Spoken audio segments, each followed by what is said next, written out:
Era meia-noite quando levei minha sogra ao hospital em estado grave. No entanto, assim que recuperou a consciência, ela agarrou a mão do médico, apontou diretamente para o meu rosto e gritou que eu a havia envenenado. Meu marido ficou paralisado por alguns segundos. Depois virou-se para me olhar como se eu fosse uma estranha. Menos de meia hora depois, a polícia chegou e me convidou para prestar depoimento ali mesmo, no corredor do hospital.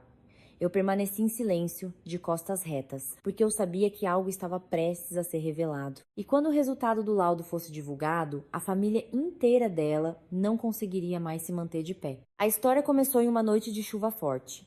Quando o ponteiro do relógio passou da meia-noite, eu estava encolhida na pequena cama do meu quarto quando ouvi um gemido baixo vindo da sala. No início, pensei que estava ouvindo coisas, mas uma tosse rouca e intermitente, acompanhada de uma respiração ofegante, tornava-se cada vez mais clara. Levantei-me de um salto, com o coração batendo forte, e corri para fora, encontrando minha sogra deitada de lado no chão frio de cerâmica, com uma mão no peito e o rosto pálido como cera. Liguei para meu marido, liguei para minha cunhada, mas ninguém atendeu.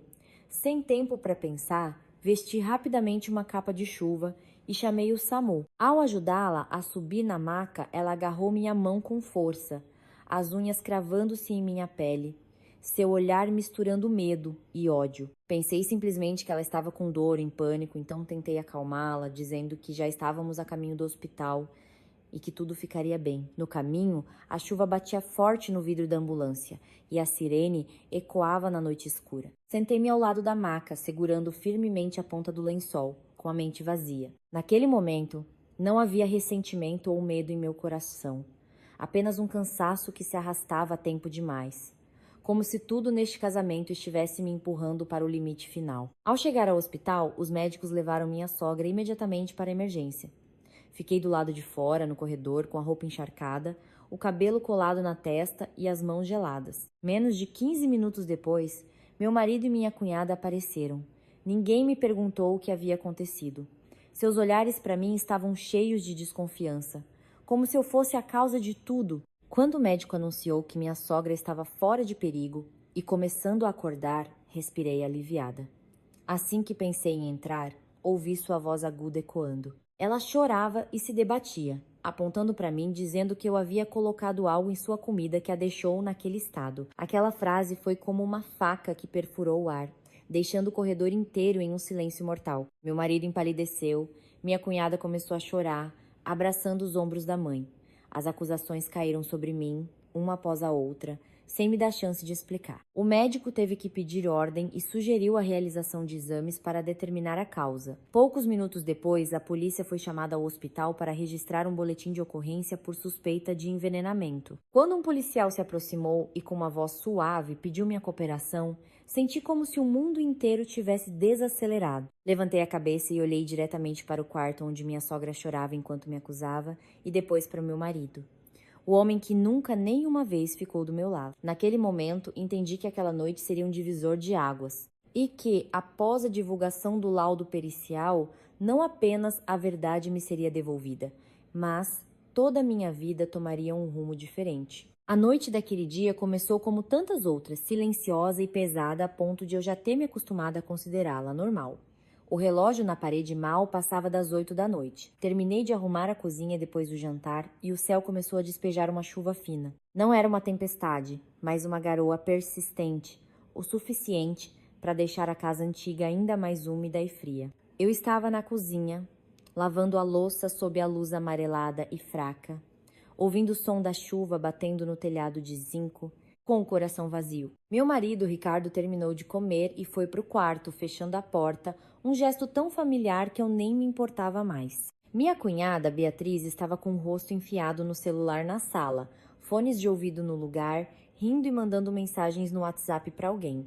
E minha sogra, Dona Sônia, sentava-se sozinha em sua poltrona de madeira perto da janela, rezando um terço, a boca murmurando queixas sobre tudo no mundo, desde dor de cabeça e tontura, até o fato de o feijão estar sem sal e o arroz um pouco empapado. Meu nome é Larissa, tenho 32 anos e sou contadora em uma empresa de materiais de construção.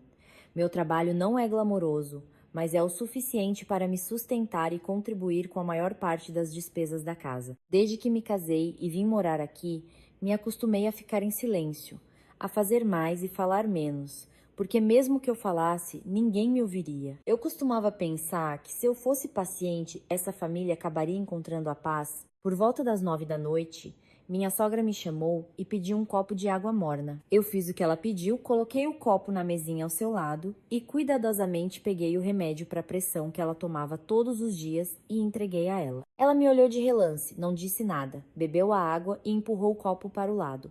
Arrumei tudo e fui para o meu quarto, planejando descansar mais cedo, pois estava exausta. Na verdade, nos últimos dias, eu estava num estado de esgotamento constante. A empresa estava no meio do fechamento do trimestre e eu frequentemente precisava fazer horas extras. Minha mente estava tensa como uma corda de violão. E ao chegar em casa, as palavras afiadas e os olhares de desaprovação de Dona Sônia me mantinham acordada por muitas noites. Mas nunca pensei que esse cansaço me levaria a uma noite tão terrível. Por volta das 11 da noite, quando eu mal havia conseguido fechar os olhos, ouvi uma tosse vindo da sala. No início, eram apenas alguns sons roucos, mas gradualmente se transformaram em acessos de tosse violentos e pesados. Fiquei deitada, esperando para ver se mais alguém iria verificar, mas a casa permaneceu em silêncio. Um mau pressentimento me fez levantar. Abri a porta do quarto e saí, encontrando minha sogra sentada, abraçando o peito, coberta de suor frio, a respiração curta e rápida. Chamei seu nome, mas ela apenas gemeu, os olhos vidrados. Desesperada, liguei para Ricardo e Beatriz, mas ambos não atenderam. O celular do meu marido dava ocupado e o da minha cunhada estava desligado. Naquele momento, não tive tempo para pensar em vitórias, derrotas ou nos conflitos passados. Havia apenas um pensamento em minha mente: levar-la ao hospital imediatamente. Vesti um casaco nela, chamei o SAMU e tentei ajudá-la a deitar no chão para respirar melhor. Ela agarrou minha mão com tanta força que me assustei. A ambulância chegou surpreendentemente rápido. Os paramédicos a colocaram na maca. Quando perguntaram onde estavam os outros familiares, eu apenas balancei a cabeça e disse que era a Nora. Eles me olharam com um pouco de surpresa, mas ninguém disse mais nada. Subi na ambulância com ela enquanto a chuva lá fora começava a engrossar. No veículo, sentei-me ao lado, olhando para o rosto pálido de minha sogra sob a luz fraca, o coração dividido entre a preocupação e a confusão. Eu me perguntava o que ela havia comido ou bebido, se havia tomado o remédio errado, mas todos os pensamentos eram vagos. Eu só rezava para que ela ficasse bem, porque de qualquer forma eu não queria carregar a fama de ser a nora que negligenciou a sogra. No hospital, ela foi levada diretamente para a sala de emergência. Fiquei do lado de fora, no corredor, tremendo de frio e preocupação. Minhas roupas estavam encharcadas de chuva, meu cabelo um caos. Naquele momento, eu parecia alguém que acabara de passar por um ataque de pânico. Liguei novamente para meu marido e minha cunhada. Desta vez, ambos atenderam suas vozes irritadas, perguntando o que estava acontecendo para eu ligar tão tarde. Sem tempo para muitas explicações, apenas disse que a mãe deles estava na emergência. Cerca de 20 minutos depois, eles chegaram. Em vez de perguntar sobre o estado da mãe, a primeira coisa que me perguntaram foi o que eu havia feito para ela chegar a esse ponto. Aquela pergunta fez meu coração afundar, mas ainda pensei que era apenas porque estavam preocupados. Eu não esperava que a partir daquele momento tudo começaria a sair dos trilhos. A noite chuvosa, o corredor do hospital, as luzes brancas e frias e aqueles olhares de desconfiança. Tudo parecia pressagiar a grande onda que me aguardava. Eu fiquei ali, respirei fundo, completamente inconsciente de que em poucos minutos, de uma pessoa que levou a sogra para a emergência, eu me tornaria a suspeita de envenenamento, seria chamada pela polícia para depor e encurralada pela própria família do meu marido no canto mais escuro da minha vida. Meu nome é Larissa Pereira, tenho 32 anos e sou contadora sênior em uma empresa de materiais de construção de médio porte na periferia de São Paulo. Meu trabalho não é glamouroso, nem algo que impressione alguém, mas é estável e suficiente para que eu tenha confiança de não ser uma mulher que depende do marido. Minha renda mensal gira em torno de uns R$ 4.500, podendo ser um pouco maior nos meses de fechamento de balanço. Comparado a muitos, esse valor não é enorme, mas para mim é suor, noites em claro na frente do computador, pressão e dores de cabeça constantes. Casei-me com 27 anos. Meu marido, Ricardo, É 3 anos mais velho que eu e trabalha como técnico em uma pequena oficina mecânica. Seu salário não é alto e é instável, dependendo dos pedidos. Quando nos conhecemos, eu não me importava com quanto ele ganhava. Eu apenas o via como um homem gentil, de fala mansa, atencioso. Eu costumava pensar que, se duas pessoas se amassem e se esforçassem juntas, um pouco de dificuldade financeira não seria um problema. A família do meu marido vive em uma casa simples e antiga, no fundo de uma travessa estreita. Minha sogra, Dona Sônia, ficou viúva cedo e criou seus 2 filhos sozinha. Talvez por isso, ela sempre se orgulhou de seu sacrifício.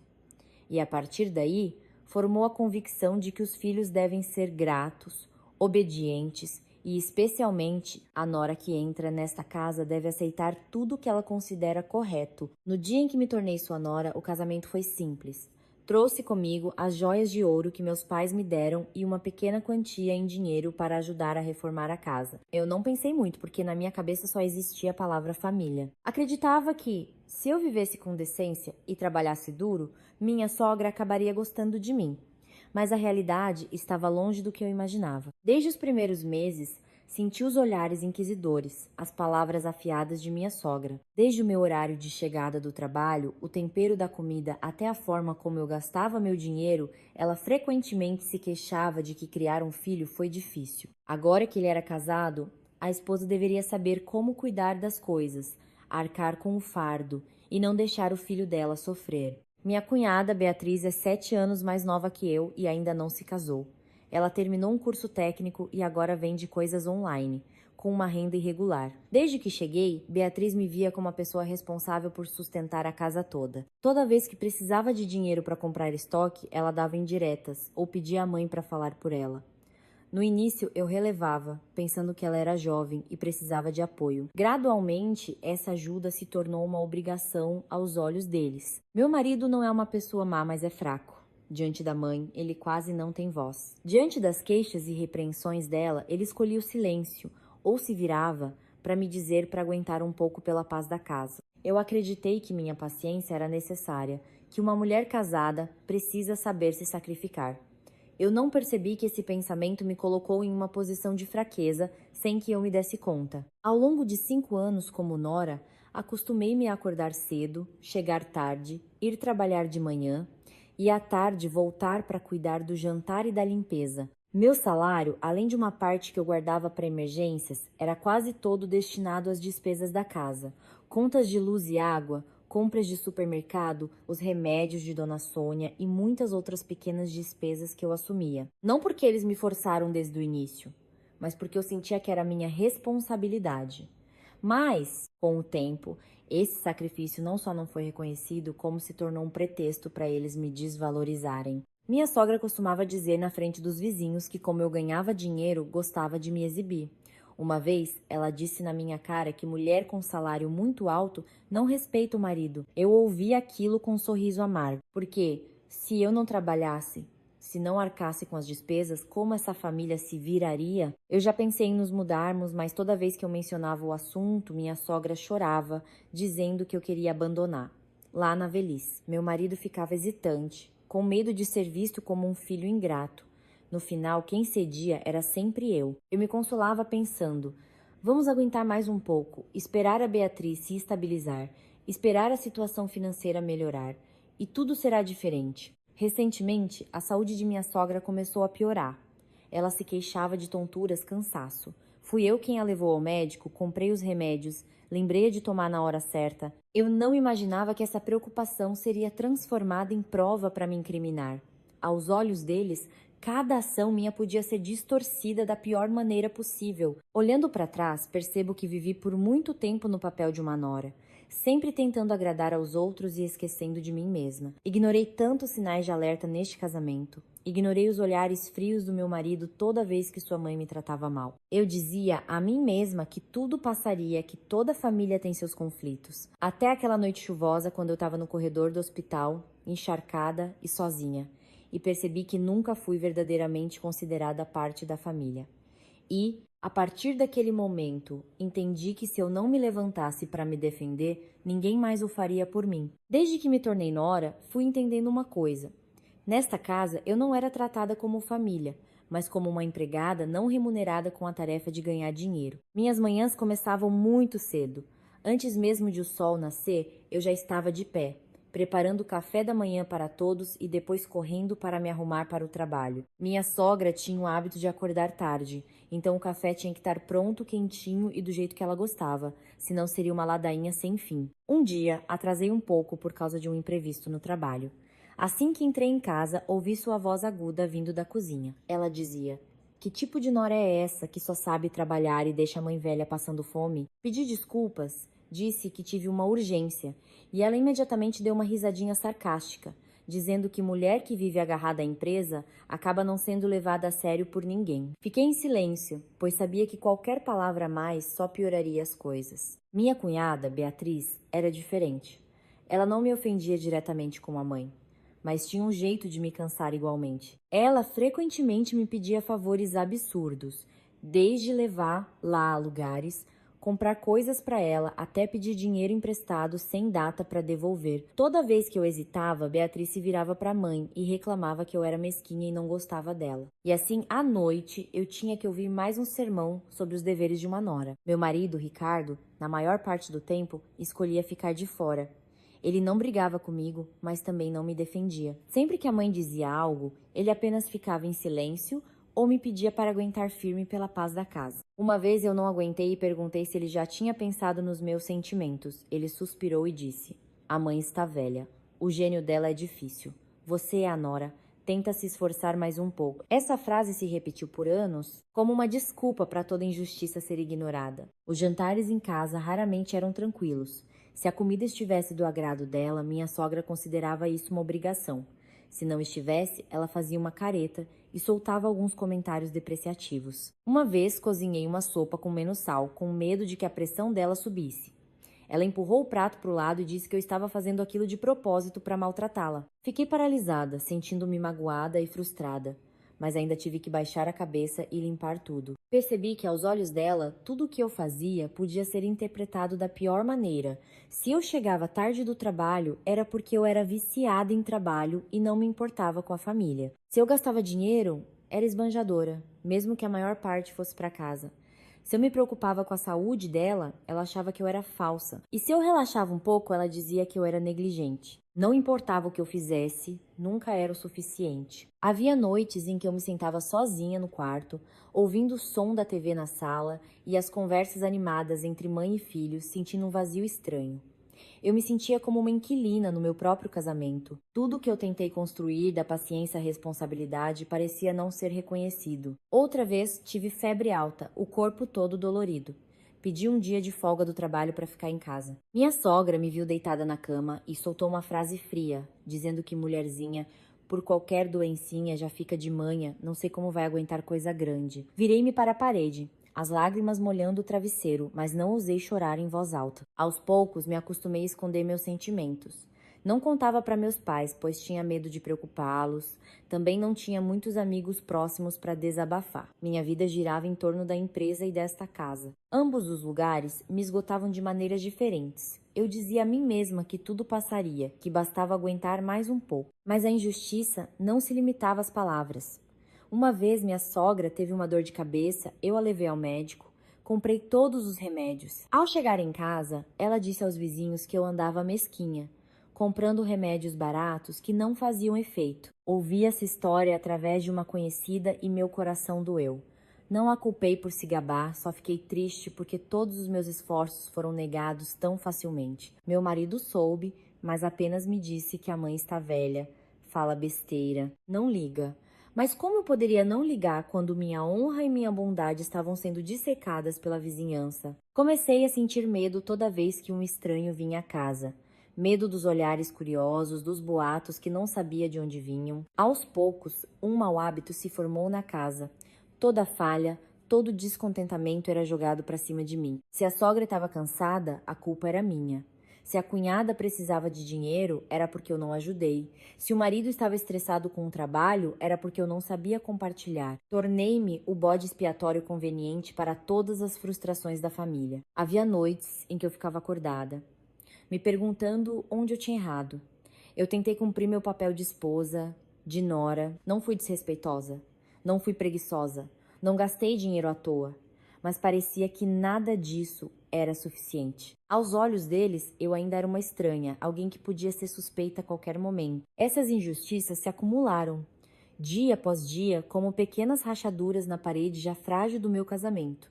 Eu não percebi que minha própria resignação os acostumou a me tratar mal. Eu ainda pensava que com um pouco mais de paciência tudo ficaria bem. Eu não sabia que tudo aquilo estava silenciosamente preparando o terreno para um grande colapso, onde todas as suspeitas e ressentimentos explodiriam violentamente, mirando diretamente em mim. E então, quando aquela noite fatídica de chuva chegou, quando fui acusada no hospital, entendi que as injustiças diárias não eram apenas pequenas coisas. Elas eram a fundação de uma tragédia, onde fui empurrada para o papel de culpada, mesmo sem ter feito nada de errado. Se olhassem apenas por fora, todos pensariam que eu era uma mulher de sorte, com um emprego estável, um marido, um teto sobre a cabeça. Mas só vivendo nesta casa, eu entendi que por trás dessa aparência de estabilidade havia uma dependência financeira distorcida, onde eu era ao mesmo tempo a principal provedora e a pessoa mais desprezada. Meu trabalho como contadora não era tão leve quanto muitos pensam. Eu frequentemente lidava com pilhas de livros contábeis, números secos e prazos apertados. Havia dias em que eu ficava na frente da tela do computador da manhã à noite, a cabeça explodindo, o pescoço e os ombros doloridos. No entanto, sempre que eu chegava em casa, todo esse cansaço não era visto como algo digno de compaixão, mas era resumido a uma frase familiar de minha sogra: "Você é viciada em trabalho, não sabe cuidar da família." Minha renda, como eu disse, não era exorbitante para os padrões da sociedade, mas era a principal fonte de dinheiro da casa. O salário do meu marido mal cobria suas despesas pessoais. Todas as contas grandes e pequenas da família, desde luz e água, comida, remédios da sogra até outras despesas imprevistas, eram em grande parte pagas por mim. E eu nunca sentei para listar tudo detalhadamente, porque achava que em família não se deve fazer contas. Mas foi essa falta de clareza que me colocou em desvantagem. Minha sogra tinha o hábito de ver o dinheiro que eu ganhava como um bem comum, mas não me via como alguém com direito a decidir. Ela podia me pedir dinheiro a qualquer momento para qualquer coisa, sem precisar explicar. Quando eu perguntava, mesmo que fosse apenas para entender melhor, ela imediatamente ficava irritada, dizendo que eu era calculista, que uma nora que fica medindo gastos com a sogra não vale nada. Minha cunhada era igual. Beatriz via o dinheiro que eu dava como uma obrigação. Toda vez que precisava de capital para comprar mercadorias, ela se lamentava, dizendo: "A cunhada ganha dinheiro, mas não ajuda a irmã. Quem mais vai ajudar?" Uma vez, eu disse diretamente que também tinha minhas próprias contas para pagar. Beatriz imediatamente fechou a cara e foi dizer à mãe que eu a estava desprezando. O resultado foi que, naquela noite, tive que ouvir mais um sermão sobre como uma cunhada mais velha deve se sacrificar. Comecei a perceber algo muito assustador. Aos olhos deles, eu não era mais uma pessoa com necessidades, emoções e limites próprios, mas apenas um recurso. E quanto mais abundante esse recurso, mais eles se sentiam no direito de usá-lo. E quando eu mostrava sinais de cansaço, eles viam isso como uma traição. Havia meses em que eu mal conseguia economizar um centavo. O salário mal chegava e já era gasto em 1000 coisas. Tentei conversar com meu marido, dizer que estava sob pressão, que queria compartilhar o fardo. Ele ouviu, ficou em silêncio e depois disse: "Tenta aguentar mais um pouco. Quando a situação financeira melhorar, vai ser diferente." Mas quando a situação financeira melhoraria, eu nunca tive uma resposta. O que mais me doía não era ter que gastar o dinheiro, mas a atitude deles em relação à minha contribuição. Ninguém dizia uma palavra de agradecimento. Ninguém reconhecia que sem mim a vida deles seria muito mais difícil. Pelo contrário, eles sempre encontravam uma maneira de diminuir meu trabalho. Minha sogra costumava dizer que eu só ficava sentada, digitando no computador. O que havia de tão cansativo nisso? Essa frase, repetida inúmeras vezes, começou a me fazer duvidar do meu próprio valor. Uma vez, minha empresa me deu um bônus por terminar um projeto antes do prazo. Fiquei muito feliz, pensando que poderia guardar uma parte para mim. Mas essa alegria durou pouco. Minha sogra descobriu e me disse para dar o dinheiro para ela guardar, dizendo que gente mais velha sabe como cuidar do dinheiro. Hesitei, mas acabei entregando porque não queria criar mais conflitos. Para que aquele dinheiro foi usado, eu nunca soube. Só sei que nunca fui consultada. A injustiça financeira era mais evidente nas palavras ditas sem querer, mais afiadas como facas. Uma vez minha sogra disse na frente de parentes que, como eu ganhava dinheiro, gostava de me exibir, que mulheres como eu, cedo ou tarde, desprezariam o marido. Ouvi aquilo e meu coração se apertou. Eu nunca me exibi, nunca usei dinheiro para dominar ninguém. Eu apenas cumpri silenciosamente minhas responsabilidades. E, no entanto, aos olhos dela, isso era um pretexto para me atacar. Meu marido ouviu aquelas palavras, mas não me defendeu. Ele apenas deu um sorriso sem graça, tratando como algo normal. O silêncio dele me fez entender que não importa quanto dinheiro eu trouxesse, quanta responsabilidade eu assumisse nesta família, minha voz não tinha peso. Aos poucos, comecei a sentir medo sempre que o assunto era dinheiro. Medo porque, sempre que o dinheiro estava envolvido, todos os conflitos explodiam. Eu tinha medo de expressar meu desejo de descansar, de reduzir o fardo e ser considerada egoísta. Eu tinha medo de que, se eu atrasasse o dinheiro uma única vez, eles me acusariam de 1000 coisas. Foi nesse contexto que a saúde de minha sogra começou a piorar. Ela se queixava de cansaço, tontura, dor de cabeça. Eu a levei ao médico, comprei os remédios prescritos. Cada vez as despesas com remédios eram pagas por mim. Eu não reclamava, pois achava que era minha responsabilidade, mas não esperava que esses gastos se tornassem mais tarde provas para me incriminar. Uma vez minha sogra disse que, tomando os remédios que eu comprei, ela não melhorava e até se sentia mais cansada. Preocupada, consultei o médico, que explicou que o remédio precisava de tempo e que talvez a dose precisasse ser ajustada. Voltei e expliquei a ela, mas ela não quis ouvir, apenas soltou uma frase fria. Você não quer que eu melhore, porque se eu ficar boa, você vai ter que gastar mais dinheiro. Aquela frase me deixou paralisada. Pela primeira vez, percebi que na mente dela, o dinheiro e a desconfiança haviam superado o afeto. Comecei a ter medo por mim mesma.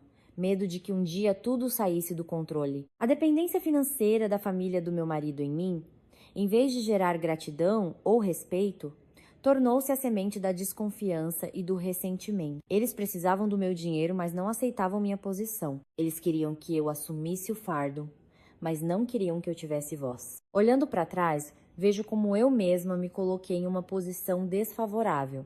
Pensei que dando muito receberia respeito em troca, mas esqueci que nem todo mundo sabe apreciar o sacrifício dos outros. Para algumas pessoas, esse sacrifício é apenas uma obrigação.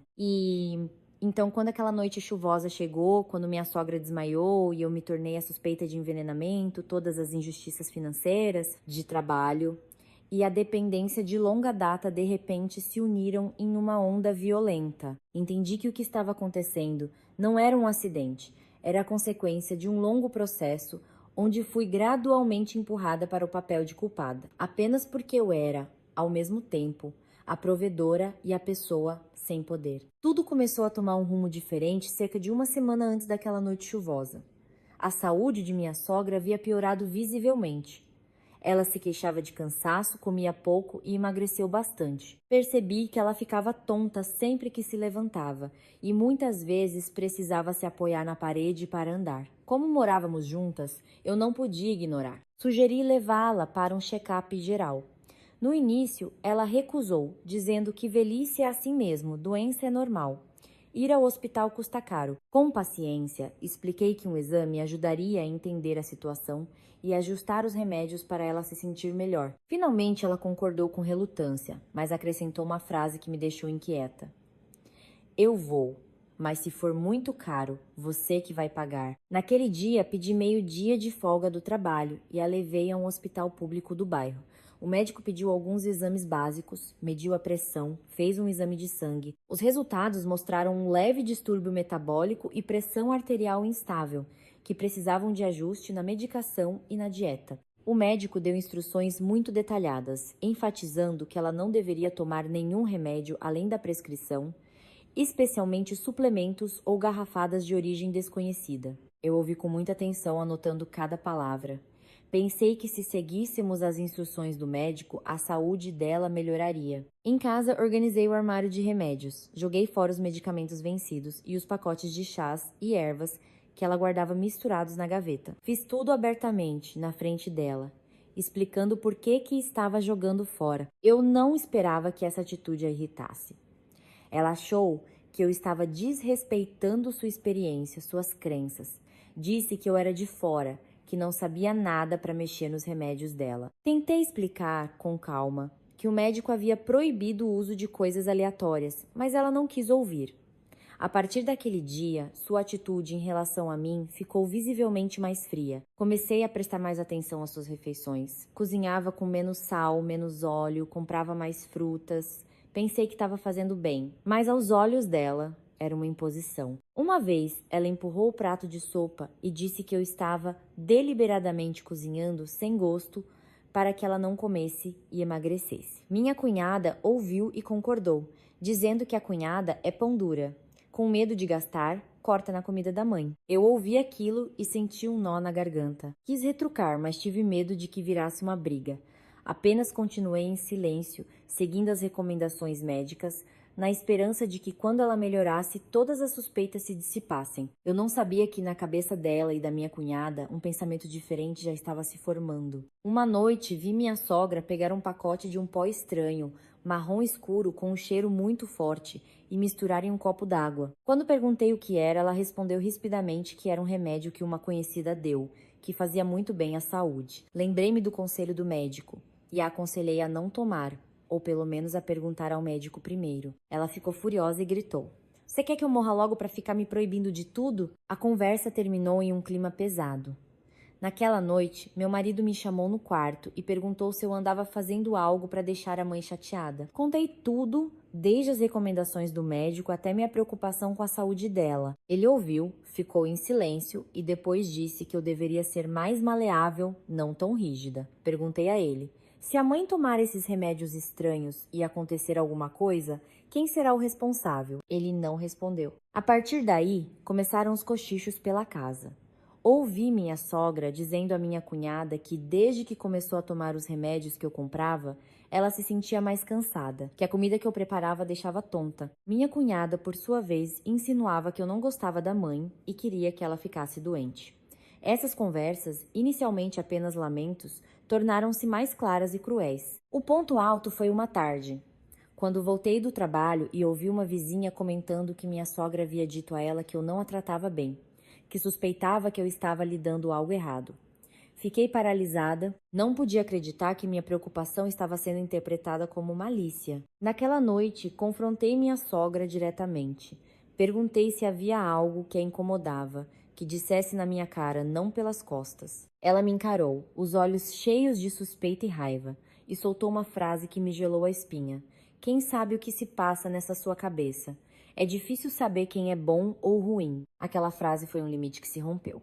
Pela primeira vez senti medo. Não medo de brigar, mas medo de ser rotulada como uma pessoa má por algo que não fiz. Olhei para meu marido, esperando que ele dissesse algo para acalmar a situação, mas ele baixou a cabeça, evitando o meu olhar. A partir daquele dia, comecei a notar que, sempre que eu lhe dava os remédios, ela me observava por um longo tempo antes de tomar. Um dia, ela até jogou os comprimidos fora, escondida, quando pensou que eu não estava vendo. Quis dizer algo, mas desisti, pois não sabia como abordar o assunto.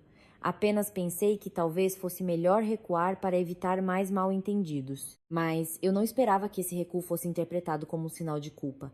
Na cabeça deles, eu não era mais a nora preocupada com a saúde da sogra, mas uma pessoa com segundas intenções. Essas suspeitas se acumularam silenciosamente, esperando o momento certo para explodir. Então, quando minha sogra desmaiou subitamente naquela noite chuvosa, todos os cochichos, os olhares desconfiados, as suposições infundadas se conectaram instantaneamente, formando uma história completa na cabeça deles. Uma história em que eu, a pessoa que a levou ao hospital, fui diretamente empurrada para o papel de envenenadora. Naquele momento, eu ainda não tinha consciência de que as coisas haviam ultrapassado o limite de um simples conflito familiar. Eu não entendia que a decisão de cuidar da saúde da minha sogra, aparentemente tão pequena, foi o estopim da maior tragédia da minha vida. Após aquela conversa tensa, a atmosfera em casa tornou-se sufocante. Senti claramente que uma barreira invisível havia se erguido entre mim e a família do meu marido. Antes, apesar das injustiças e das palavras duras, eu ainda acreditava que eram apenas conflitos de convivência, diferenças entre sogra e nora. Mas desde que minha sogra proferiu aquela frase de desconfiança, tudo mudou para um tom diferente, muito mais assustador. Cada refeição, a partir de então, parecia um interrogatório silencioso. Minha sogra me observava atentamente enquanto eu trazia a comida, examinando cada prato, cada colher de sopa. Ela comia muito devagar, parando de vez em quando, suspirando e murmurando que não sabia se estava comendo alguma coisa errada. Minha cunhada, sentada ao lado, me olhava com um misto de curiosidade e escrutínio, como se esperasse um deslize meu para me pegar. Tentei manter a calma. Passei a cozinhar com ainda mais cuidado, chegando a provar alguns pratos antes de servir para evitar acusações absurdas. Mas todos os meus esforços pareciam em vão. Quando alguém quer desconfiar, não importa o que você faça, sempre encontrarão um motivo. Uma noite, enquanto eu lavava a louça na cozinha, ouvi minha sogra falando baixo com minha cunhada na sala. Sua voz não era alta, mas na casa silenciosa, cada palavra chegou aos meus ouvidos com clareza. Ela dizia que desde que começou a tomar os remédios que eu comprava, sentia-se cada vez mais cansada, com um mal-estar no estômago. Minha cunhada respondeu com uma voz convicta. Com certeza tem alguma coisa errada, mãe. Ninguém normal fica cansado assim. Fiquei paralisada, a mão segurando um prato tremia. Quis sair dali e explicar, dizer que o médico havia dado aquelas instruções, que eu não tinha feito nada de errado.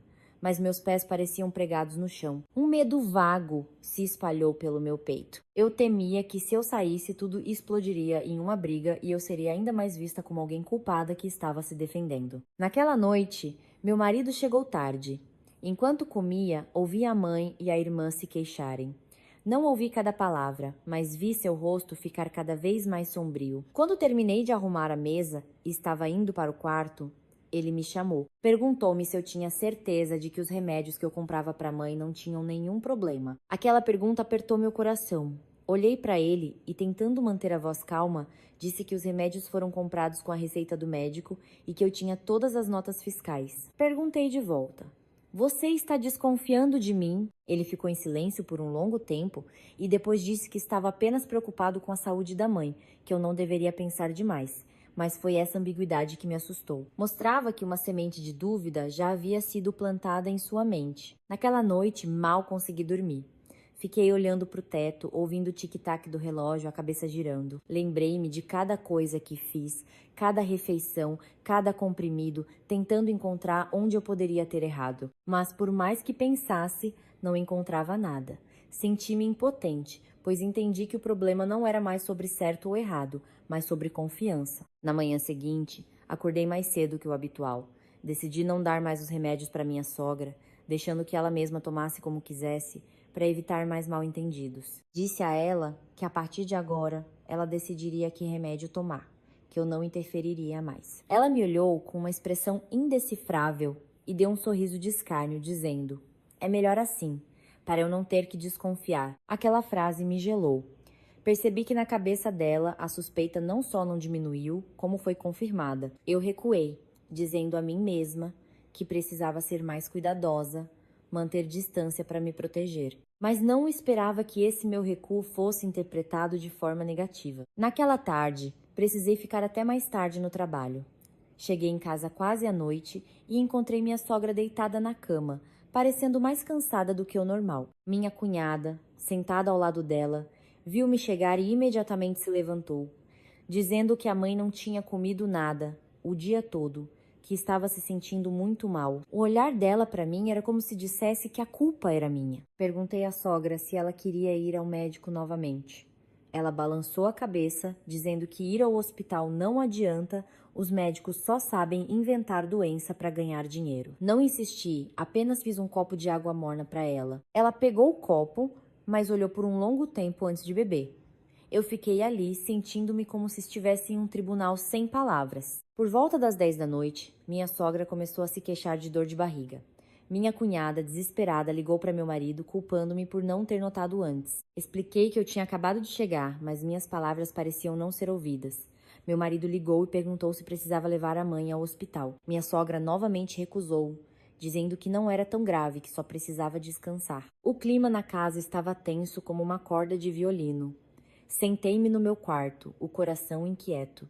Tinha a sensação de que algo muito ruim estava prestes a acontecer. A intuição de uma mulher me dizia que aquela noite não seria tranquila. Perto da meia-noite, ouvi minha sogra se virando na cama repetidamente e depois um gemido baixo. Abri a porta do quarto, pronta para ver o que estava acontecendo, e vi minha cunhada já de pé do lado de fora, com o celular na mão, o rosto pálido. Ela disse que a mãe estava se sentindo mal, que provavelmente era por causa daqueles remédios estranhos que ela andou tomando. A frase foi dita com uma ênfase clara, como se tivesse sido preparada. Sugeri chamar uma ambulância para levá-la ao hospital imediatamente.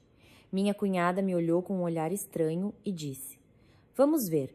Talvez seja só um mal-estar comum." Não entendi por que ela hesitou, mas não ousei discutir. Meu marido ainda não tinha chegado e não atendi o telefone. Finalmente, quando minha sogra começou a ter dificuldade para respirar, o rosto pálido, não hesitei mais. Decidi chamar o SAMU, apesar da aparente desaprovação da minha cunhada. Naquele momento, só pensei em salvar uma vida. Eu não sabia que essa decisão, somada às suspeitas que vinham sendo alimentadas, se tornaria a peça final perfeita para uma acusação terrível. Quando a ambulância chegou, minha cunhada ficou de lado, não me ajudando tanto quanto eu esperava. Ela me observava, ocupada cuidando da mãe, com um olhar que não era de gratidão, mas de cálculo. Naquele momento, não entendi o significado daquele olhar. Apenas me apressei para acompanhar a ambulância ao hospital, rezando para que tudo ficasse bem.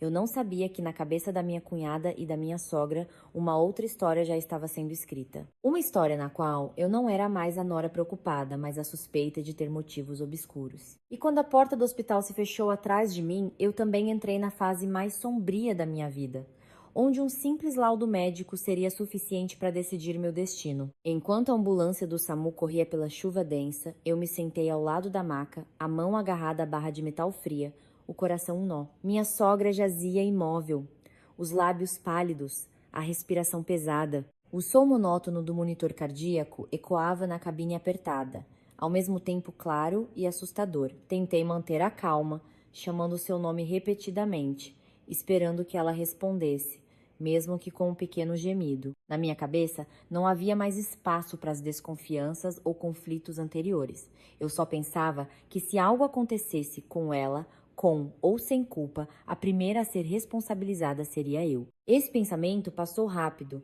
mas foi o suficiente para me dar um calafrio na espinha. Ao chegar ao hospital, a equipe médica empurrou a maca às pressas pelo longo corredor. A luz branca e fria refletia no chão de cerâmica polida. Eu o segui, os pés mal tocando o chão. Quando a porta do pronto-socorro se fechou, fui barrada. Um médico jovem se virou e me perguntou qual era o meu parentesco. Respondi que era a nora. Ele pareceu surpreso por um instante, depois acenou com a cabeça e me pediu para esperar do lado de fora. Encostei-me na parede, as roupas encharcadas de chuva, o cabelo um desastre, o cheiro de desinfetante invadindo minhas narinas e me deixando tonta. Peguei o celular e liguei para meu marido novamente. Desta vez, ele atendeu, a voz ainda sonolenta. Eu disse que a mãe dele estava na emergência e pedi que viesse imediatamente.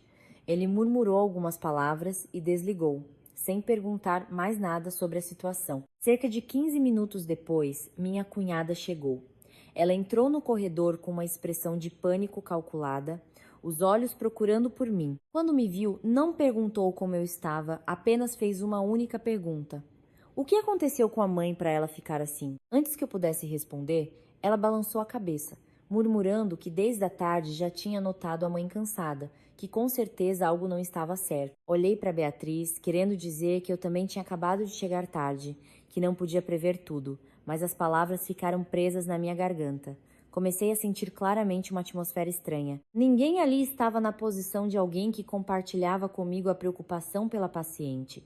Eles pareciam estar do outro lado, observando-me silenciosamente. Meu marido chegou pouco depois. Ele caminhou rapidamente em minha direção, mas seu olhar não tinha a preocupação pela mãe que eu esperava.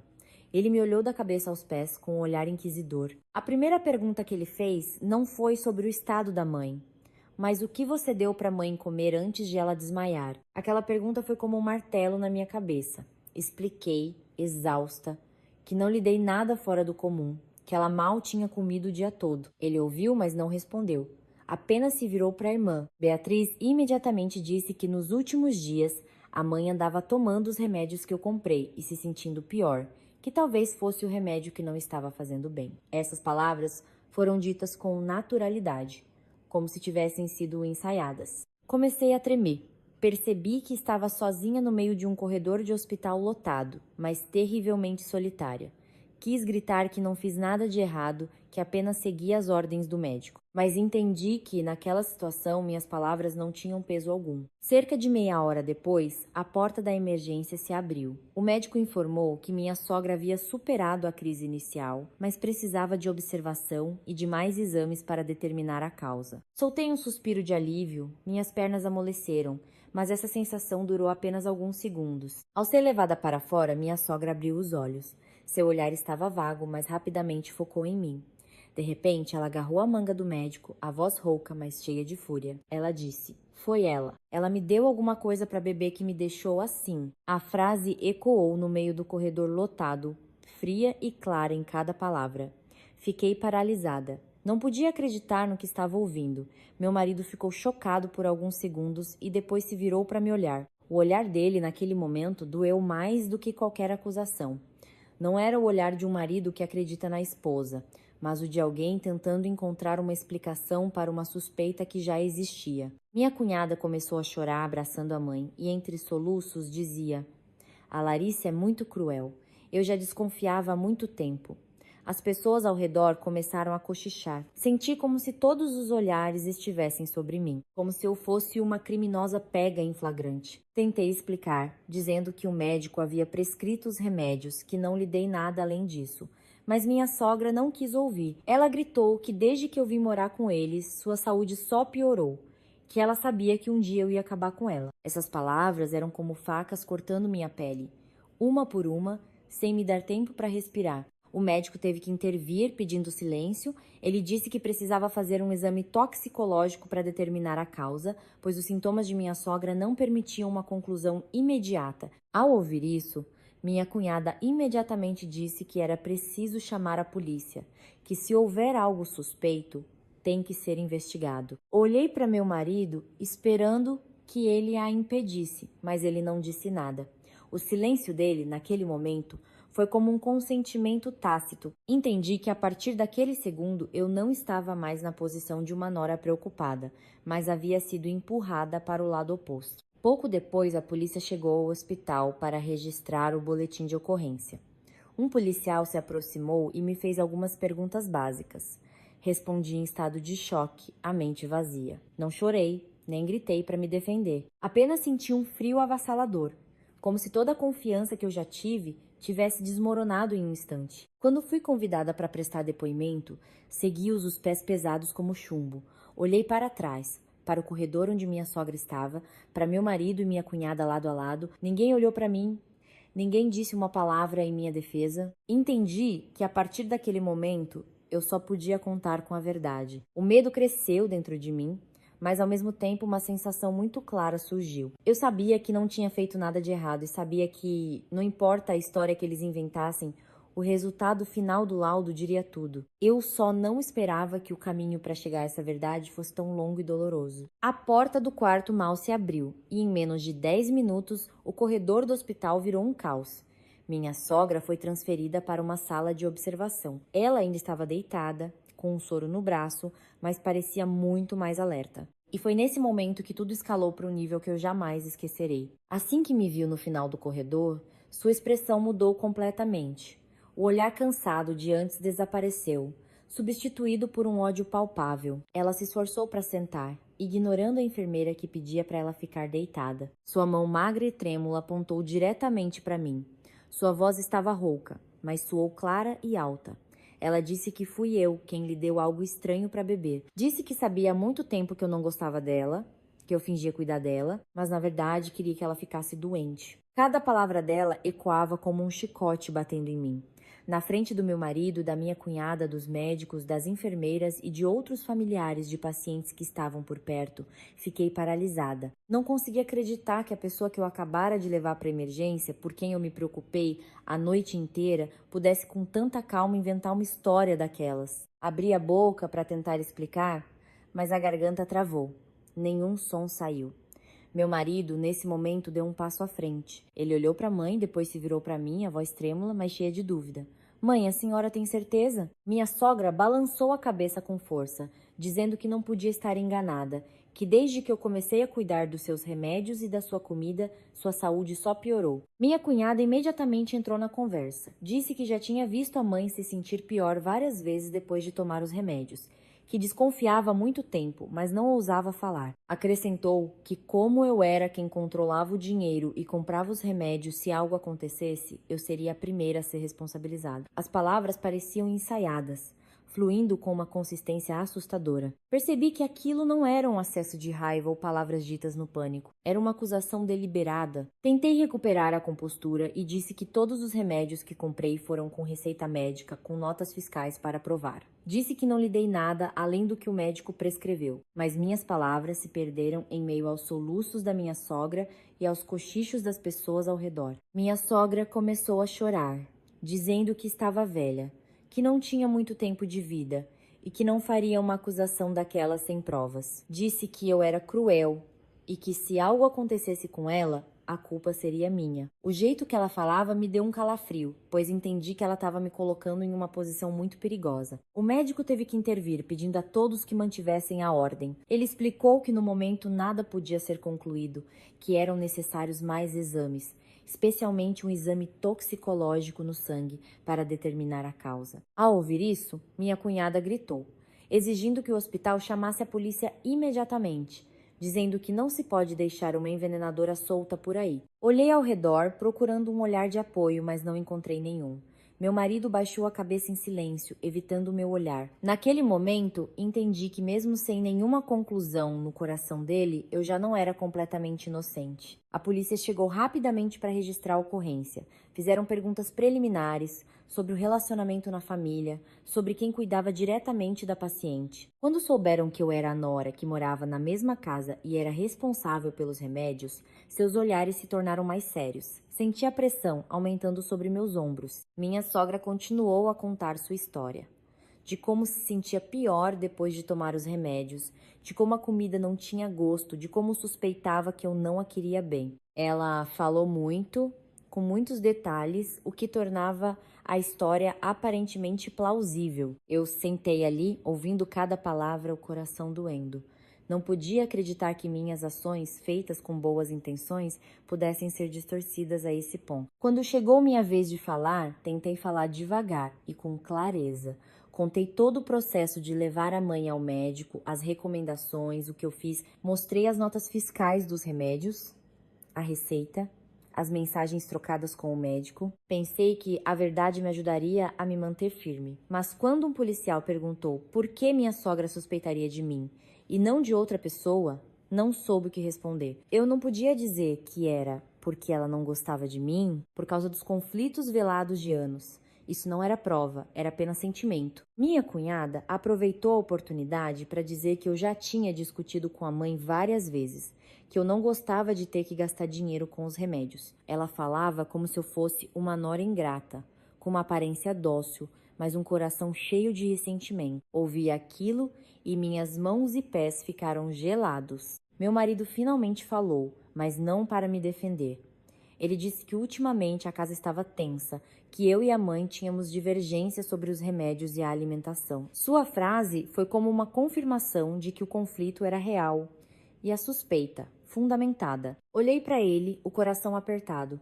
Nunca pensei que o homem que eu chamava de marido pudesse, sem querer, me empurrar para tão longe. Com apenas algumas frases neutras, ele se posicionou do lado da dúvida, me abandonando sozinha diante de uma acusação tão grave. A atmosfera no quarto ficou densa. O médico sugeriu que a paciente descansasse e que tudo dependeria dos resultados dos exames. A polícia registrou as informações e me informou que eu seria chamada para um depoimento formal após os resultados preliminares. Aquela frase fez minhas pernas amolecerem. Quando todos se dispersaram temporariamente, minha sogra não se esqueceu de se virar e me olhar, os olhos cheios de ódio. Ela disse que faria de tudo para esclarecer essa história, que não podia deixar uma pessoa má vivendo impunemente em sua casa. Minha cunhada, ao seu lado, tinha um olhar de triunfo.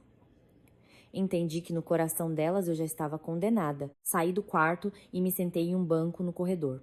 Minha cabeça girava. Eu não tinha feito nada de errado, mas estava diante do risco de ser considerada uma envenenadora. Senti medo pela minha reputação, pelo meu trabalho, pelo meu futuro. Mas o que mais doía não era a acusação da minha sogra, mas o silêncio e a ambiguidade do meu marido. Se naquele momento ele tivesse se levantado e dito que acreditava em mim, tudo poderia ter sido diferente. Mas ele não o fez. E eu entendi que, a partir daquele momento, eu não enfrentaria apenas a lei, mas também a amarga verdade sobre o meu casamento. Sentei-me ali por um longo tempo, observando o fluxo de pessoas, ouvindo o som de passos, de macas, de nomes de pacientes sendo chamados. Tudo continuava normal, exceto a minha vida, que havia tomado um rumo diferente. Eu sabia que o que aconteceu naquele quarto de hospital hoje era apenas o começo. À minha frente havia um longo caminho, onde eu teria que provar minha inocência sozinha e onde seria forçada a encarar a verdadeira face da família pela qual me sacrifiquei por tantos anos. Na manhã seguinte, assim que o dia clareou, recebi uma ligação da delegacia de polícia da área do hospital. A voz do outro lado da linha era calma, mas firme, informando que eu precisava comparecer para prestar depoimento, a fim de auxiliar no processo de verificação do ocorrido na noite anterior. Desliguei o telefone com as mãos tremendo levemente. Embora eu já tivesse preparada mentalmente, aquele momento ainda fez meu coração pesar. Fui ao quarto do hospital para ver minha sogra antes de ir. Ela estava deitada na cama, o rosto um pouco melhor do que na noite anterior, mas o olhar que me dirigiu era frio como gelo. Minha cunhada, sentada ao lado dela, virou o rosto assim que entrei. Meu marido estava encostado no canto do quarto, mexendo no celular, evitando meu olhar. Ninguém me disse uma palavra de encorajamento ou fez qualquer pergunta. Fiquei ali por alguns segundos e depois saí em silêncio. A caminho da delegacia, tentei manter a mente clara. Lembrei a mim mesma que precisava manter a calma, lembrar de cada detalhe, cada pequena coisa que fiz. Eu sabia que em situações como essa, uma única palavra mal pensada poderia ser mal interpretada. A sala de interrogatório da delegacia não era grande, e a luz branca e forte tornava tudo ainda mais solene. Um policial sentou-se à minha frente e, com uma voz clara, começou a perguntar sobre o relacionamento na família. Há quanto tempo eu morava com minha sogra? Quem era o responsável direto por seus cuidados? Respondi a cada pergunta, tentando não omitir nenhum detalhe. Eles me perguntaram sobre os remédios. Expliquei claramente o processo de levar minha sogra ao médico, a receita, os tipos de medicamentos que comprei, os horários em que ela tomava, apresentei as notas fiscais, a receita que ainda guardava na bolsa, disse que não lhe dei nada além do que o médico prescreveu.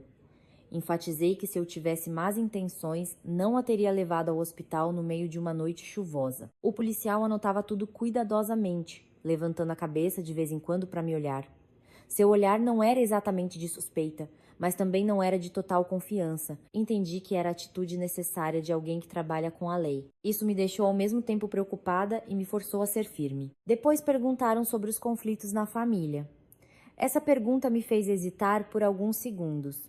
Eu não queria falar mal da família do meu marido, mas também não podia negar que havia desentendimentos. Escolhi ser honesta, mas moderada. Disse que havia diferenças de convivência entre mim e minha sogra, especialmente em relação aos cuidados com a saúde, mas que nunca tive a intenção de prejudicá-la. O policial perguntou se eu já tinha gritado ou tido grandes discussões com ela. Balancei a cabeça e disse que na maioria das vezes eu ficava em silêncio e aguentava. Eu não sabia se essa paciência seria considerada uma prova de boa intenção, mas era verdade. O depoimento durou quase 2 horas. No final, eles me informaram que o hospital havia colhido uma amostra de sangue para o exame toxicológico e que o resultado estaria disponível em alguns dias. Durante esse tempo, eu deveria cooperar quando solicitada e não deixar a cidade sem aviso prévio. Ao ouvir essas palavras, senti um alívio por não ter sido acusada de nada, mas também um peso por me sentir em um limbo. Quando saí da delegacia, o sol já estava alto.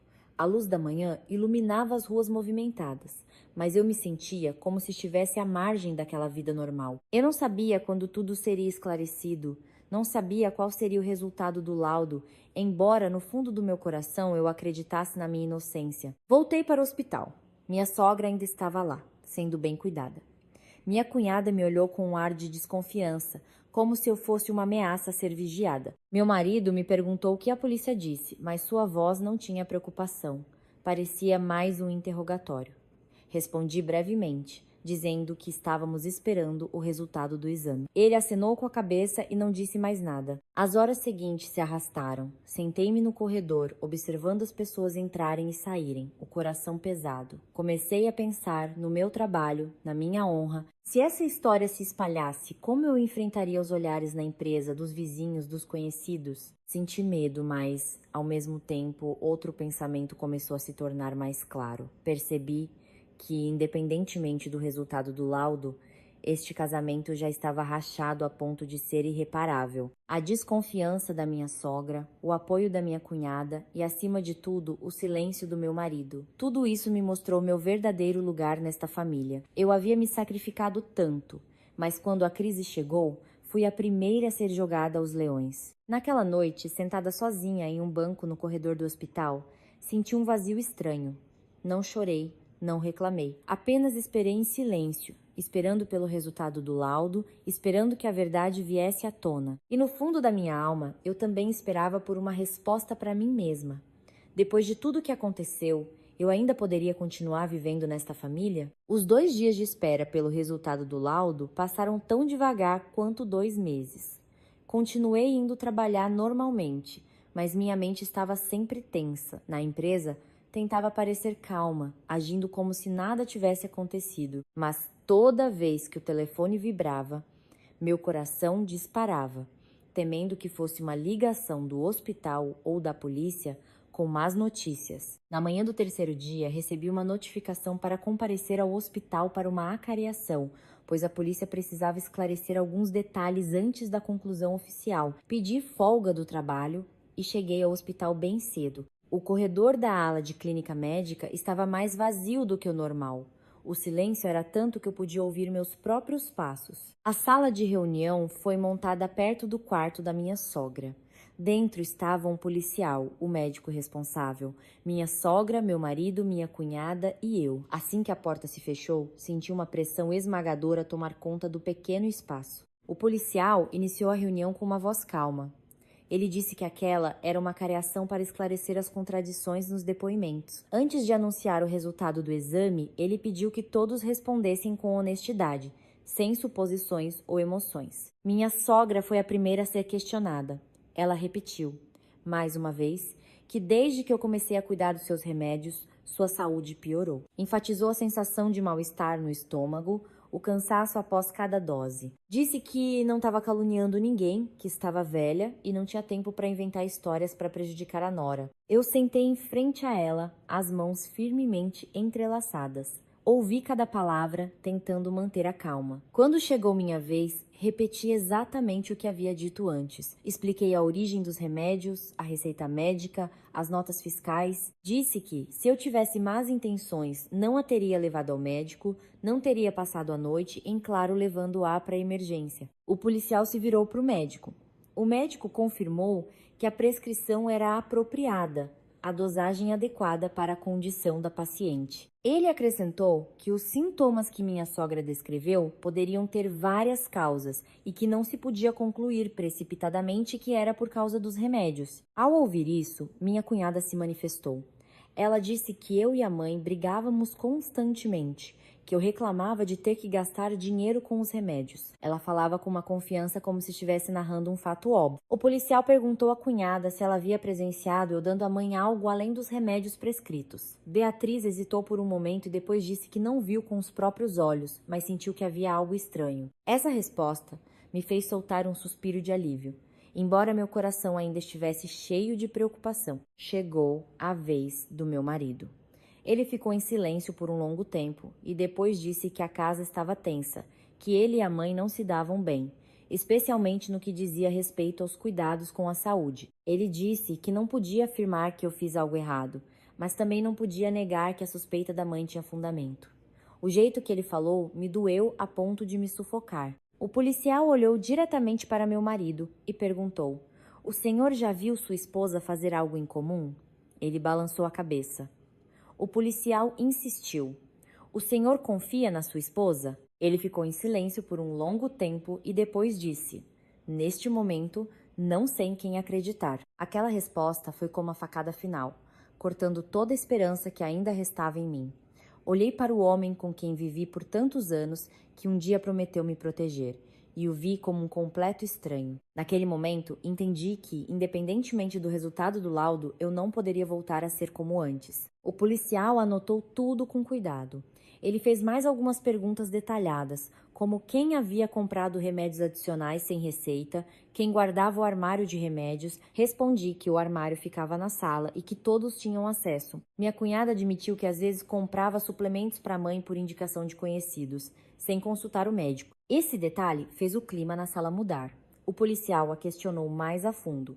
Beatriz disse que eram apenas vitaminas, que não achava que haveria problema. O médico, ao ouvir isso, franziu a testa e disse que até suplementos podem causar efeitos colaterais se usados de forma inadequada, especialmente em idosos. Minha sogra, nesse momento, pareceu confusa. Ela disse que tomava muitas coisas, que não se lembrava de tudo que havia tomado. Depois, virou-se para mim e disse que, de qualquer forma, como eu era a cuidadora principal, eu deveria ser responsabilizada. Aquela frase me fez perder o controle. Pela primeira vez durante toda a careação, falei com uma voz firme. Disse que estava disposta a assumir a responsabilidade pelo que fiz, mas que não podia ser responsabilizada por coisas que eu nem sabia que existiam. Disse que já havia aconselhado a mãe a não tomar remédios aleatórios, mas ninguém me ouviu. Disse que se a verdade fosse esclarecida hoje, eu esperava que todos refletissem sobre como me trataram durante todo esse tempo. A sala ficou em silêncio. Ninguém me contestou. Meu marido baixou a cabeça, minha cunhada desviou o olhar. Minha sogra respirou fundo, o rosto vacilante. O policial encerrou a acareação, informando que o resultado do exame toxicológico seria divulgado ainda naquele dia. Ele pediu a todos que esperassem e mantivessem a calma. Antes de se levantar, ele olhou para mim e disse uma frase que eu nunca esquecerei. Em casos como este, a verdade é uma só, e ela não depende de emoções ou de relações familiares. Quando todos saíram da sala, fiquei sentada sozinha por mais alguns minutos. Olhei pela janela, onde a luz do sol entrava fraca. Não sentia mais tanto medo, mas sim um cansaço profundo. Eu havia dito tudo o que precisava ser dito. O resto eu entregava a verdade. Saí para o corredor e esperei em frente ao quarto do hospital. Minha sogra foi levada para fazer mais alguns exames. Minha cunhada a acompanhou. Meu marido ficou ao meu lado, mas a distância entre nós era maior do que nunca. Ninguém disse uma palavra. Eu sabia que, em poucas horas, o resultado do laudo seria anunciado. E então, não apenas a história do envenenamento seria esclarecida, mas a verdadeira face de cada pessoa nesta família também não teria mais onde se esconder. A espera pelo resultado do laudo foi o período mais pesado da minha vida. Sentei-me em uma cadeira de plástico dura no corredor do hospital, as costas apoiadas na parede fria, o olhar perdido no chão branco. O som de macas, passos e nomes de pacientes sendo chamados era constante, mas para mim, todos os sons pareciam distorcidos e distantes. Meu marido estava a poucos passos de mim, as mãos nos bolsos, olhando pela janela. Ele não disse nada, nem me perguntou se eu estava cansada. A distância entre nós agora não era apenas física, mas um abismo de desconfiança e silêncio. Eu não esperava mais que ele me defendesse. Depois da careação, entendi que essa expectativa só me traria mais dor. Uma enfermeira saiu do quarto, chamando o nome da minha sogra para levá-la para mais exames. Minha cunhada se levantou apressadamente e a seguiu. Antes de sair, ela me lançou um olhar ainda cheio de cautela. Observei suas costas desaparecerem no final do corredor e senti algo estranho. Não era medo, mas uma espera tensa, como se eu estivesse à beira de uma verdade há muito tempo escondida. Cerca de meia hora depois, o médico que nos atendeu pela manhã voltou. Ele olhou ao redor e se aproximou de mim. Perguntou se poderíamos conversar em particular por um momento. Assenti. Levantei-me e o segui para um canto mais tranquilo do corredor. A voz do médico era grave e lenta. Ele disse que, ao revisar o prontuário e conversar com o laboratório, havia um detalhe que ele precisava esclarecer. Ele me perguntou se, além da medicação que ele prescreveu, minha sogra usava outros tipos de remédios ou suplementos. Respondi honestamente que não sabia de tudo, pois já havia aconselhado várias vezes a não tomar remédios caseiros, mas ela não me ouvia. O médico acenou com a cabeça, o rosto sério. Ele disse que os resultados preliminares dos exames mostravam traços de certas substâncias no sangue da minha sogra que não estavam na prescrição dele. Essas substâncias, se usadas em doses erradas ou junto com o remédio para a pressão, poderiam causar reações perigosas, como queda brusca de pressão, tontura e até desmaios. Ao ouvir isso, meu coração disparou. Perguntei imediatamente de onde vinham essas substâncias. O médico disse que a probabilidade era alta de virem de suplementos, garrafadas ou remédios de origem duvidosa. Ele enfatizou que isso não significava que alguém a tenha prejudicado intencionalmente, mas que claramente houve uso de medicação sem prescrição. Essa conversa foi como um raio de luz na névoa da minha mente. Lembrei-me do que minha cunhada disse na cariação, que ela costumava comprar suplementos para a mãe por indicação de conhecidos. Naquele momento, o detalhe pareceu pequeno, mas agora se tornara crucial. Agradeci ao médico e voltei para o meu lugar. Meu coração estava agitado, mas não era mais um medo vago. Era uma lucidez fria. Comecei a ligar os pontos. Os pacotes de pós estranhos que minha sogra tomava, o cheiro forte, as vezes em que ela se sentia pior depois de tomar algo que não era o remédio que eu comprava. Tudo começou a formar um quadro mais claro. Pouco tempo depois, a polícia voltou e pediu para falar com minha cunhada. Beatriz foi chamada para uma sala reservada. Ao passar por mim, seu rosto empalideceu.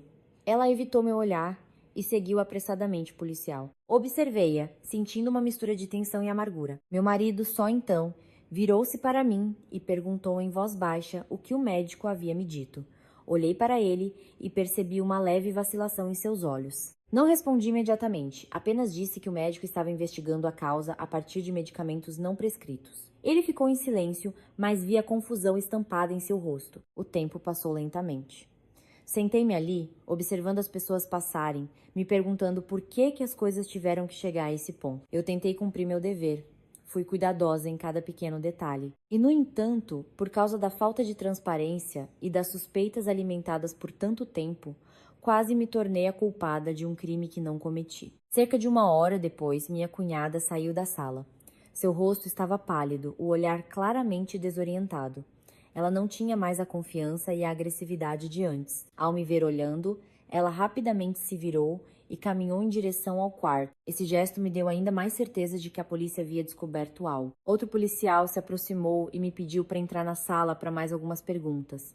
Lá dentro, ele me perguntou sobre as vezes em que vi minha sogra usando remédios estranhos, sobre minha reação ao descobrir. Contei em detalhes, desde minhas tentativas de dissuadi-la até o dia em que limpei o armário de remédios seguindo o conselho do médico. Deixei claro que não conseguia controlar tudo que minha sogra tomava, pois o armário de remédios ficava em um local acessível a todos. O policial ouviu com atenção, fazendo anotações. Ele me perguntou se eu tinha algum grande conflito com minha sogra ou cunhada. Fui honesta e disse que havia desentendimentos na convivência, mas que nunca tive a intenção de prejudicar ninguém. Disse que só queria que tudo fosse esclarecido para que minha honra fosse restaurada. Quando saí da sala, vi que minha sogra já havia sido levada de volta para o quarto. Ela estava deitada, o rosto cansado, mas seu olhar não era mais tão agressivo. Ao me ver, ela virou o rosto e não disse nada. Olhei para ela e senti uma mistura de emoções. Frustração, tristeza, mas também um cansaço profundo. Eu não queria mais discutir ou culpar. Eu só queria que a verdade fosse dita. Naquela tarde, o médico informou que o resultado detalhado do laudo seria divulgado no final do dia. A polícia pediu que todos os envolvidos estivessem presentes para ouvir a conclusão oficial. Sentei-me novamente no corredor, as mãos entrelaçadas, respirando fundo. Pela primeira vez em dias, senti que não estava mais em uma posição completamente passiva. Na minha cabeça, tudo começava a ficar claro. As suspeitas infundadas, as acusações falsas, finalmente teriam que enfrentar a verdade. Eu não sabia qual seria a reação da família do meu marido quando o resultado fosse anunciado. Não sabia se pediriam desculpas ou se continuariam a negar, mas eu sabia de uma coisa com certeza: eu não tinha feito nada de errado. E enquanto o sol da tarde desvanecia pela janela do hospital, entendi que o momento decisivo estava se aproximando. Apenas mais um laudo médico e todas as palavras, todos os olhares de suspeita dos últimos dias não teriam mais onde se apoiar. A verdade, mesmo que tardia, estava a caminho. No final da tarde, quando a luz lá fora já se tornava dourada, um policial pediu que todos os envolvidos se reunissem novamente na sala de reuniões perto da ala médica. A atmosfera agora era diferente da manhã. Não havia mais discussões acaloradas, mas uma tensão pesada, como se todos estivessem esperando um veredito inevitável. Entrei na sala e sentei-me na cadeira de sempre, de frente para a mesa. Minha sogra foi trazida logo depois, seu rosto exausto, os olhos revelando uma ansiedade clara. Minha cunhada seguia, a postura não mais altiva, as mãos cerradas. Meu marido sentou-se ao meu lado, mas a distância entre nós permanecia fria como nos últimos dias. O policial começou resumindo todo o caso. Desde a internação da minha sogra, a acusação inicial, o processo de investigação, a acareação, até as novas pistas que surgiram. Sua voz era monótona, sem emoção, mas cada palavra tornava o ar na sala mais pesado. Ele disse que durante a investigação, a polícia não se baseou apenas nos depoimentos, mas também os confrontou com os resultados técnicos do hospital. Enfatizou que as conclusões que estavam prestes a ser anunciadas eram baseadas em dados médicos e evidências concretas, não em suposições ou sentimentos pessoais. Ao ouvir isso, senti meu coração bater mais forte. Eu não sabia como o resultado final seria apresentado, mas sabia que a verdade estava começando a ficar do meu lado. O médico responsável foi convidado a falar. Ele se levantou, segurando uma pasta grossa. Lentamente, ele disse que o resultado do exame toxicológico no sangue da minha sogra havia chegado, e nele não foi detectado nenhum veneno do grupo de pesticidas, produtos químicos industriais ou substâncias proibidas. Isso significava que não havia evidências de envenenamento, como na acusação inicial. A sala ficou em um silêncio absoluto. Ouvi claramente a respiração pesada da minha cunhada ao meu lado. O médico continuou, dizendo que, embora não houvesse sinal de envenenamento, o sangue da paciente continha a presença de certas substâncias ativas comumente encontradas em suplementos e garrafadas de origem duvidosa, que não faziam parte da prescrição do hospital. Essas substâncias, quando usadas em conjunto com o medicamento para pressão arterial, poderiam causar uma perigosa interação medicamentosa, levando a uma queda súbita da pressão, tontura e até desmaio. Ao ouvir isso, minha sogra começou a se agitar. Ela se virou para a cunhada, o olhar confuso. Minha cunhada abaixou a cabeça, evitando o olhar da mãe. O médico acrescentou que o processo investigativo já havia determinado que a paciente usou medicamentos adicionais sem prescrição médica e que não fui eu quem os forneceu. Ele enfatizou: o uso indiscriminado de medicamentos de origem desconhecida foi a principal causa da internação de emergência e não qualquer ato intencional de prejuízo da parte da Ana Larissa. O policial então virou-se para minha cunhada e perguntou novamente sobre a compra dos remédios para a mãe. Beatriz ficou em silêncio por alguns segundos e finalmente admitiu que comprou os produtos por indicação de uma conhecida, na esperança de que a mãe melhorasse. Disse que não imaginava que isso causaria uma consequência tão grave. O policial perguntou por que ela não disse isso desde o início. Gaguejando, ela disse que teve medo de ser culpada, medo que a mãe ficasse brava e por isso não teve coragem de falar. Suas explicações soaram fracas, sem nenhuma da confiança que ela exibia ao me acusar. Meu marido, ao lado, empalideceu. Ele olhou para mim, depois para a irmã, o rosto tomado por confusão e remorso. Eu não olhei para ele. Naquele momento, eu não buscava mais seu reconhecimento ou um pedido de desculpas. Apenas ouvia em silêncio. O policial concluiu: com base no laudo pericial e nos depoimentos complementares, não há fundamento para determinar que a Sra. Larissa tenha cometido o ato de envenenamento contra sua sogra. O caso é classificado como um evento adverso decorrente do uso incorreto de medicamentos. Ele disse isso com clareza, cada palavra como um selo na verdade. Quando essas palavras foram ditas, senti meu corpo inteiro ficar leve, como se um peso enorme que me oprimiu por dias tivesse sido removido. Não chorei, nem suspirei de alívio de forma óbvia, mas dentro de mim, uma porta se abriu. Minha honra havia sido restaurada. Mas em contraste com meu sentimento, a atmosfera na sala tornou-se mais pesada do que nunca para a família do meu marido. Minha sogra ficou em silêncio, os lábios apertados, o rosto pálido. Ela não disse nada, mas seus olhos trêmulos mostravam que ela estava enfrentando uma verdade difícil de aceitar. Minha cunhada enterrou o rosto nas mãos, os ombros tremendo. Suas acusações, suas lágrimas de antes, agora eram a prova de sua própria imprudência e irresponsabilidade. Meu marido ficou imóvel. Eu sabia que naquele instante ele estava confrontando a verdade de que havia duvidado da esposa que se sacrificou por sua família por anos. Mas eu não sentia mais a mesma dor de antes. Em vez disso, uma frieza, uma lucidez assustadora. O policial acrescentou que, neste caso, o ato de calúnia, se causasse sérios danos à honra e ao estado mental da vítima, poderia levar à responsabilização. Ele disse isso de forma objetiva, sem forçar, mas foi o suficiente para silenciar completamente a sala. Olhei para minha sogra, minha cunhada e depois para meu marido. De repente percebi que, embora a verdade tivesse sido esclarecida, as rachaduras nesse relacionamento eram profundas demais para serem reparadas, como se nada tivesse acontecido. A reunião terminou. Todos se levantaram. Minha sogra foi levada de volta ao quarto, mas seus passos eram muito mais lentos. Minha cunhada seguiu em silêncio, sem a arrogância de sempre. Meu marido ficou para trás, como se quisesse me dizer algo, mas desistiu. Saí para o corredor e respirei fundo. A luz do hospital ainda era branca e fria, mas aos meus olhos não era mais assustadora. Eu sabia que a partir daquele momento eu havia recuperado a coisa mais importante, minha inocência. Mas, ao mesmo tempo, entendi claramente uma coisa.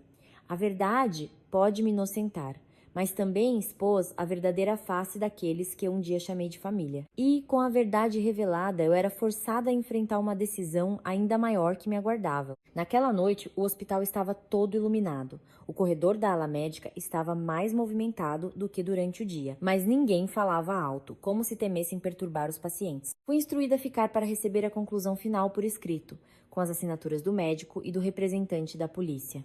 Quando o policial voltou, segurava uma pasta fina, mas que parecia pesar 1 tonelada. Eu sabia que o momento havia chegado. Não havia mais suposições, nem emoções, apenas a verdade, escrita em preto no branco. Minha sogra foi trazida em uma cadeira de rodas. Ela parecia muito mais magra, o cabelo ralo, o rosto encovado. Mas seu olhar agora não era de raiva, mas de uma ansiedade visível. Minha cunhada estava atrás dela, as mãos agarradas à cadeira, os lábios comprimidos, o rosto pálido. Meu marido ficou ao meu lado, as costas retas, mas os ombros caídos, como se carregasse um peso invisível. O policial leu a conclusão lentamente, com clareza. Ele confirmou que o laudo toxicológico oficial, vindo de um laboratório de referência, mostrava que não havia no sangue da minha sogra nenhum vestígio de veneno ou substância nociva intencional. Não existiu o ato de envenenamento, como na acusação inicial. Ele continuou lendo a conclusão técnica do médico.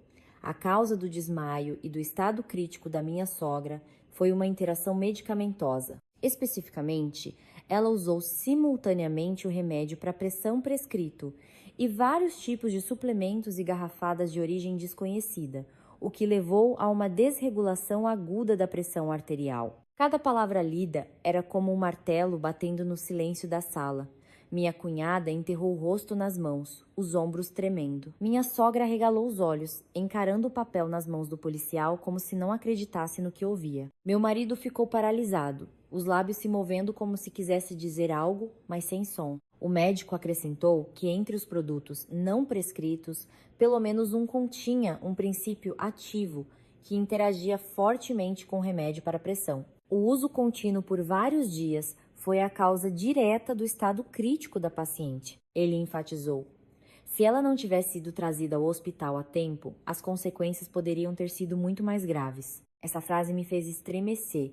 Se naquela noite eu não tivesse chamado o SAMU, não a tivesse levado ao hospital, talvez a culpada hoje, mesmo inocente, ainda fosse eu, mas com uma tragédia muito maior. O policial fechou a pasta, olhou diretamente para minha sogra e disse que o caso estava encerrado como um incidente médico por uso incorreto de medicamentos, sem elementos criminais, sem ato ilícito da minha parte. Ele foi claro e enfático, não deixando espaço para interpretações. A sala mergulhou em um silêncio pesado.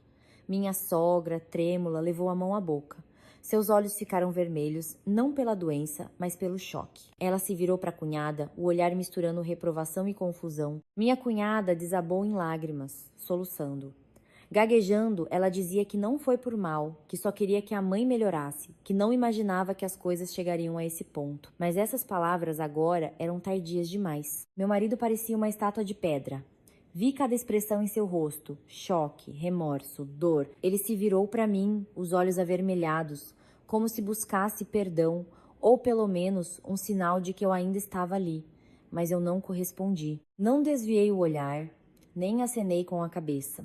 Apenas fiquei parada, calma a ponto de ser fria. O policial acrescentou que a acusação sem fundamento, se causasse danos graves à honra e ao estado psicológico da pessoa acusada, poderia ser objeto de responsabilização legal. Ele não disse quem estava certo ou errado emocionalmente, apenas em termos legais. Mas isso foi o suficiente para deixar a família do meu marido pálida. Minha sogra baixou a cabeça. Pela primeira vez desde que entrei naquela casa, vi que ela não estava mais na posição de juíza. Ela não disse nada, apenas suspirou pesadamente, como se tivesse acabado de perceber que, em sua paranoia e medo, havia empurrado a nora que tanto desprezava para a beira da ruína. Minha cunhada chorava copiosamente pedindo desculpas à mãe, ao meu marido, e finalmente se virou para mim, mas seu olhar não ousava encontrar o meu. Eu sabia que aquele pedido de desculpas, mesmo que dito, não poderia apagar o que aconteceu. Meu marido só então falou.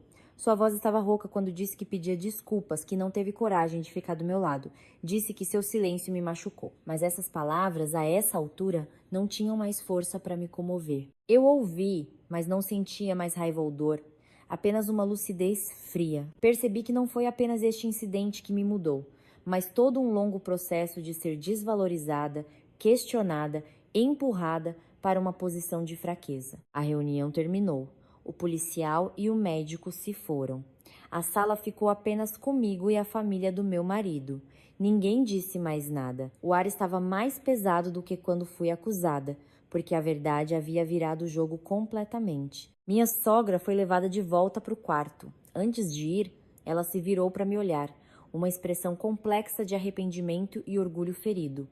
Abriu a boca como se quisesse dizer algo, mas desistiu. A cadeira de rodas partiu, deixando um longo silêncio para trás. Minha cunhada seguiu, de cabeça baixa.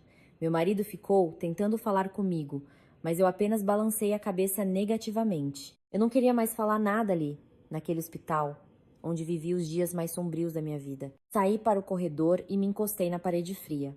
Pela primeira vez em dias, respirei fundo sem sentir um aperto no peito.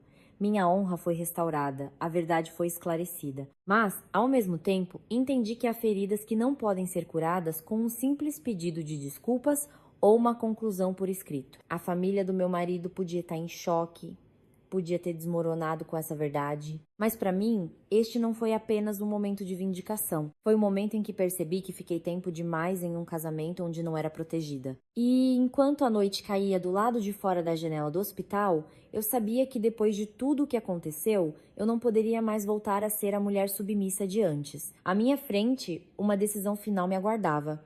E eu não fugiria dela. Deixei o hospital quando já era tarde da noite. A iluminação pública criava faixas de luz pálida no asfalto úmido de sereno.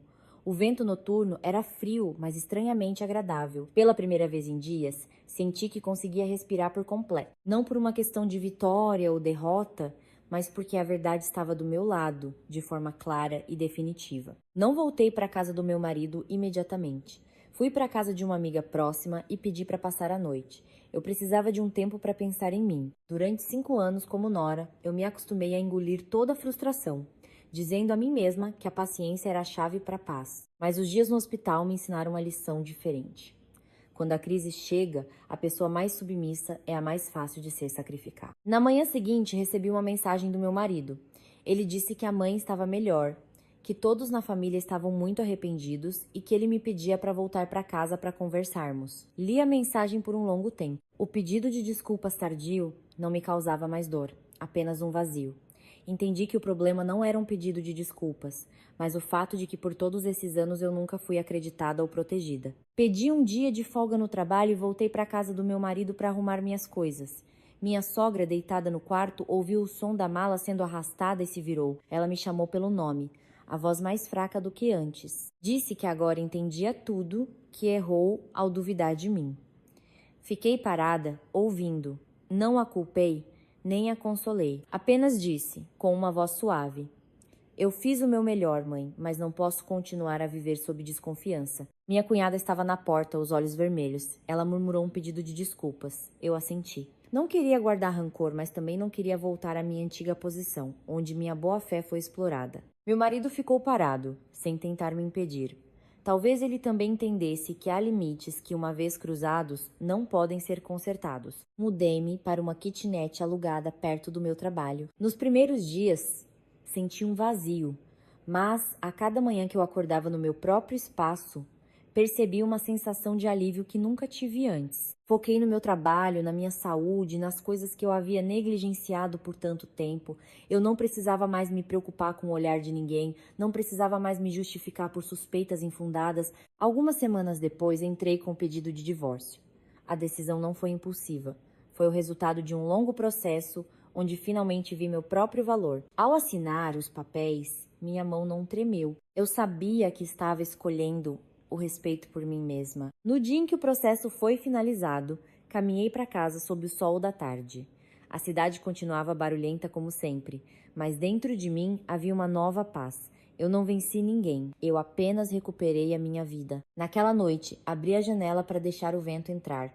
Lembrei-me dos dias no hospital onde fui encurralada no canto mais escuro. Se não fosse pela verdade, talvez eu carregasse uma mancha que não merecia. Mas a verdade chegou e com ela uma nova porta se abriu. Eu sorri, não um sorriso de escárnio, mas o sorriso de alguém que atravessou a tempestade e entendeu que a maior força não está em aguentar, mas em ter a coragem de sair quando não se é mais valorizada. Minha vida, a partir daqui, recomeçaria. Devagar, mas firme, da maneira que eu merecia viver.